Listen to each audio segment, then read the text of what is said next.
We had a great Sunday night meeting in here, after an emotional Saturday, afternoon and evening. Started off with my players. First thing I said as I sat here at the podium was, apologizing for our guys, to our football team, to our guys, about my post-game comments, which didn't obviously come out the way I intended them to come out, and sometimes that happens. But I look at it over the last really 48 hours, 24 hours. There's nothing worse than a loss. Loss, hurt. And the first thing I do is jump on a plane and I'm watching the video on my iPad. But the loss hurts. Everybody in that locker room is hurt. But when you feel like your players are hurt, by something the head coach said, that hurts you even worse. It makes you sick to your stomach. So I didn't get a whole lot of sleep on Saturday night. I can promise you that. I talk about our guys all the time about, our program goals, and I won't get into 4 of them, which have been here since I've been here, 8.5 seasons, is relationships. It's the number one thing we talk about all the time. And the relationships that I have with our players is critical, and that never, ever can change. And when you don't have a relationship with your team, you got an issue. And again, I had a great team meeting with them last night. I think they know where I'm coming from or where I was coming from. I think they get it. And, the relationship's everything. It's why I coach. It's what I do. It's what I've done for years. And, to me, it's always been, the players love the coaches and the coaches love the players. If you don't have that, you got issues. So I feel really good at where we are going into this week. Obviously, we closed a chapter on the game last night as well. With a special teams meeting in here that we always finish with, and watched some things we did on special teams or didn't do. Prior to that, we watched offense and defense. And when you look at it, again, it all starts with me. I wasn't happy with the way we got prepared or the way we played. And if we don't play good, it comes back to me. So I obviously didn't have the guys ready to play like I'd like to. Our coordinators obviously didn't have the guys ready to play like we'd like to on either side of the ball. Because it always comes back to us. And I always say this, it's about the details, it's about the inches. And, if we're not getting that done, to me, what you see is what you coach. And somehow we got to get it executed better. I know we've got a lot of young guys playing, and I think experience is your best teacher. And, I look at Christian, who's really played well since he's been, taken over that starting job. And he obviously, didn't play his best game. But you watch some of the great plays he makes, and you're like, yeah, okay. But go back to, you look at the experience. Is critical. He hasn't even played as many games as Christian's played, as Kenny Pickett played his freshman year when he came in and played 4 games as a true freshman. He will get much better every game. And experience is the best teacher, and you can't force feed that. We have to have patience as coaches. And that's just one position I'm talking about, but every position is the same way. But so I got to do a better job making sure they're ready to go. Our coaches have got to do a better job of making sure we get it, whether we got to keep it simpler and cut back on offense and defense, just to make sure we execute better, because it comes down to execution. And if they're not executing, it's half on us and half on them. It's a team win and a team loss whenever we stand in here. So we got to do a better job. And again, the big thing is you learn from them, and you hope you don't make the same mistakes twice. A lot of things we worked on that we saw, and we just didn't react to it well, against a great football team. So we'll clean those up, and that's what our guys do. That's what we do as coaches. And again, I think patience for us has got to be key for us, for our coaches to continue to move. And then we got probably the best team we're going to play of the year. I mean, I think they're ranked 4th in the country. My USA Today coach, Paul, I've had him at 2 for a long time. I think they're, I've watched them earlier in the year. I've had a chance to peek at them. And, Travis Jordan, Mike Norvell's done an, outstanding job there in his time there. He's an excellent coach. He's also the offensive coordinator. I think Jordan Travis is playing about as high level as any quarterback in the country. And we got a great football team, and that's kind of where our focus is going, right to them. And focused on that last night after our team meeting. We break up and go offense, defense again, and just get onto the new page. And I think that's always a good way to end our meeting. So we're ready to go, and it's Monday, so let's go. Questions? Did your players express any personal concern to you about your remarks? About what? About your remarks. Did they come to you and say they were concerned about what you said? No. I went to them first. I talked to some guys on the airplane, to be honest with you. But I think you only get pieces of things sometimes in the world we're in, and I think they feel good. Like I said, 9 years. Nobody is I guess, graded on one night whether it's a player or whether it's a coach, and whether it's your play or whether it's what you say.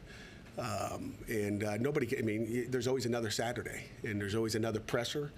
There's always the next. So to me, you're not defined in one game or one afternoon. You're defined over time, and I think over time, my guys are my guys. I love my guys. Shoot, the only thing, my message to them, and I know how they're hurting after that loss. But my major message was, hey guys, I don't care. I love you guys. I wouldn't trade you for anything. Period. Those are my guys, and that's the way it always will be. You said the way it came out was, quote, not the way I intended. What were you trying to convey in that moment? I don't even think it's up for discussion. I really don't need to get into it, Will. But it comes down to experience, okay? And I obviously did a poor job about it, and it doesn't even matter at this point. So I'd rather just move on. Did any of your players give you any sort of feedback when you talked to them about your post-game remarks? Yeah, they were all good and said, Coach, I totally understand. They were all great. I've had meetings with them, last night, even individual, if someone wanted to come see me, and also a couple this morning that I caught back up with it. I said, hey, come, my door's always open down there. Okay, my door is always open, whether I'm in a meeting. I get, Vicky will pull me out of a meeting. I'm going to meet with our guys all the time, so the door's always open. I think they all get it pretty clear. Pat, when you have and there's no excuses. That's why it doesn't matter what I intended. It doesn't matter. There's no excuses. It doesn't matter. So when you have something like that that gets that kind of attention, and you've got kids in 6 to 8 weeks that you're going to want to come to sign a commitment here, do you worry that that sort of comment can play to the outside this room and the people that might be considering coming here and might affect that decision? I think again, you're graded over what you've done for 9 years. Okay. And you can go back to Phil Jacover for 5 weeks or whatever weeks it was, where it's loyalty. I always have loyalty to our football team, period.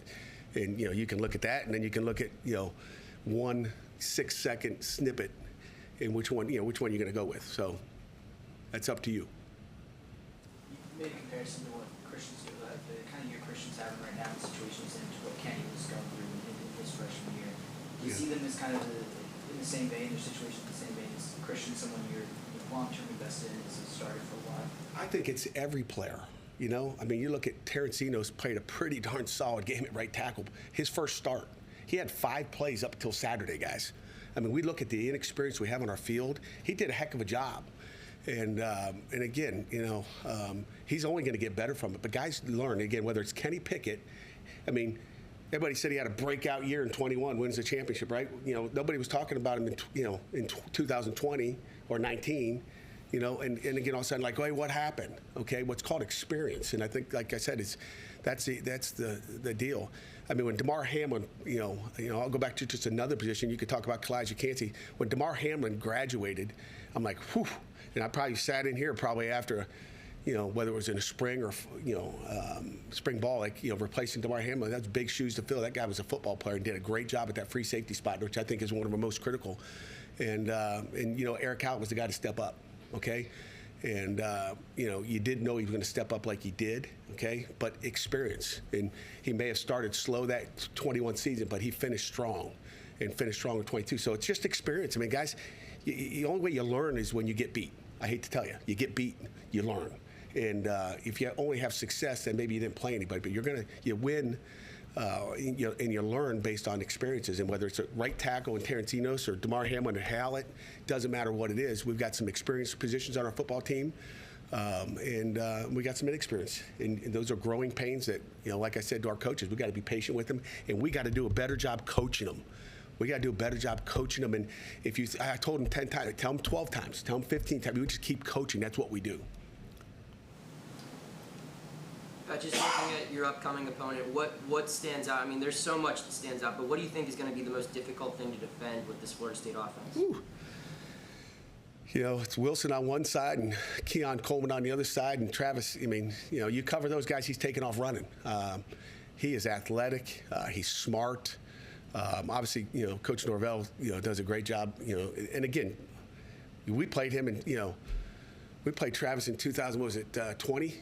During the COVID year, and got him down there, and he ended up getting hurt before the half, I believe. He had a big run on us early, and we kind of got experience from that first run that he took, 80 yards or whatever it was. We had a defensive end run up the field, and you learn. It's a play you didn't see, and you learn, and then all of a sudden we shut it down and play. But, Travis is a different player in 2020 than he is right now, correct? I mean, I don't know how many games they won in 20. I haven't gone back and look at that. But you look at where he is and what experience has done for him, period. We can talk Kenny Pickett, you can talk him as well. He's playing at a high level. He doesn't make, what's he got, 18 TDs and 2 interceptions. The guy doesn't make mistakes. And he's confident, and, the guy plays with swagger, too. I mean, he gets a run. I mean, he looks like he's a linebacker, just the emotion. He plays with emotion and passion, and, he is the leader of that football team, guaranteed. At their sports information beat put out last night, they're the only team in the country that's allowed less than 50% completions. Who is? Florida State. They've allowed less than 50%. Less than 50% complete that. What makes their secondary so good? Every good secondary has a good D-line, right? They got some athletic ends that rush up the field. One from the University of Albany, that's a game wrecker. He's special, and but they got athletes all over the field. They're athletic, they're well coached, and I've had great conversations with Mike Norvell through the years, and his team plays with toughness, physicality, and they believe, and they play hard, and that's what our football team is like, and I think he's got the same kind of thing. Pat, do you worry about that belief being affected by what happened on Saturday? Not at all. Not at all. Again, coaches aren't happy with Saturday, and neither are the players. The players know. They watch the tape. It's our job as coaches to put our guys in position to make plays. Sometimes we do, sometimes we don't. Sometimes we're in position to make plays and we don't make them. That's physical. We talk about structural is probably a coach. Man, that was a terrible call versus that play they had. And then there's the physical and the mental. And there were some physical errors and there's mental errors, and that's where our guys aren't happy about how they executed. And sometimes really good teams like Notre Dame. Notre Dame was a good football team. I mean, really good. And they lost to Ohio State by 3 at home, and gave up 17 points to the Buckeyes and knocked the heck out of USC. So it's a good football team. We didn't get beat by an average football team. When you have you play a lot of young guys this year, or guys at least that are new here, vice versa. When they have that sort of struggles, do you have to approach that differently than if you had a veteran team that had sort of been through the ups and downs, and you could say, look, I'm sure that they're going to bounce back? Yeah, not really. I mean, you got to treat them all the same, because the standard is a standard, right? I mean, every Saturday we go out, we believe we're going to win, okay? And again, like I said, it's my fault. Mentally, we got to be locked into the point we execute, and ultimately it comes down to motivation and being totally locked into what your job is, and whether they were or whether they weren't, it's still my fault if it doesn't get done. How do you address some of the errors that were made on special teams on Saturday? Just keep going back to the drawing board. I was under the standing. One of Junko's punt hit a wire up there, which I would hope someone would see. I don't know if they got to put an electric fence up there, hit the, that sky cam or whatever. We had a couple high snaps, which we haven't had all year, but I've seen high snaps go over people's heads and not be caught. So there's a lot of good things on tape, guys. I mean, when you look at it offensively, defensively, there's some shots we missed, that we threw to and missed. There's some shots offensively that, we look to the wrong side of the field. And again, it comes with experience and understanding coverages and just taking your time and in the pocket and not rushing your throws. But when there's pressure at times, with guys coming off the edge or coming up the middle, sometimes that happens. But some of the special teams, Amanda, that we got to address is just a finish. I mean, that first punt return, which was a punch in the gut. We got 2 guys on the tackle, we just didn't finish. And again, I give that guy credit because he's a good punt returner. But those are things I think our guys are disappointed. It's not like we were nowhere to be found. And again, our job is to we had a good net on that one. And like I said, I may have mentioned this after the game. There's nobody I trust more than MJ Devonshire to return a punt. And he's got a nice fair catch at the 10-yard line one time, and he doesn't call fair catch. But I think guys become desperate at times to make a play, and MJ's a playmaker. And sometimes we can't. You got to take that Superman cape off your back and make sure you just play within the framework of the team. And a lot of faith in him, and he's just trying to make a play, and you can't do that. At the last 2 years, you've gone into the portal to get quarterbacks. Do you feel a little bit better about the position this year with Christian?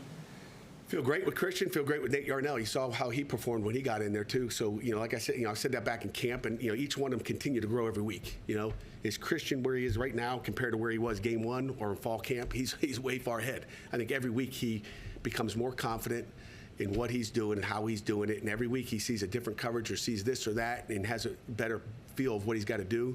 Is only going to make him better. And I think I feel good with that quarterback room. I think we ask you about running backs just about every week, but I'm curious, what does Rodney need to do to get more opportunities, to get more carries in the game? Rodney ran well on Saturday. Rodney ran well. We obviously got into throwing it a little bit more than we'd like to.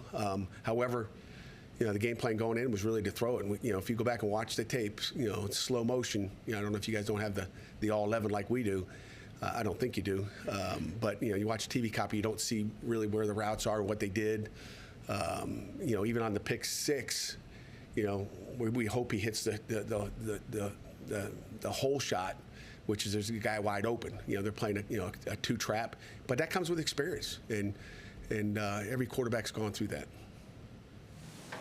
Hey, your wiggle room is out and is gone if you wanted to. What? Your wiggle room in terms of absorbing any more losses if you want to be bowl eligible is gone.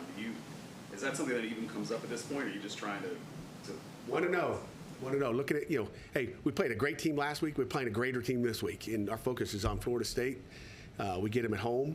Hope it's 32 degrees out, and the fields, I think we're going to let the grass grow because it's a fast football team. We're playing one at a time, and I'm not worried about bowl eligibility. I care about winning a football game. And I care about coaching our football team and getting them prepared to play that game physically, mentally, and emotionally.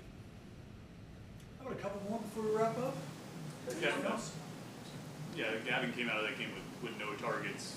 Was Notre Dame focusing on him? Was that something that just wasn't available to you? We probably rotated our tight ends maybe more than we should have, but we try to keep those guys fresh.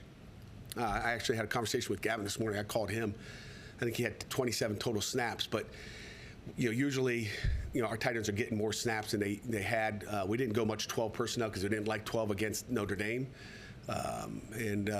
Just because of what the box was going to look like and how they would play us if we put everybody in the box.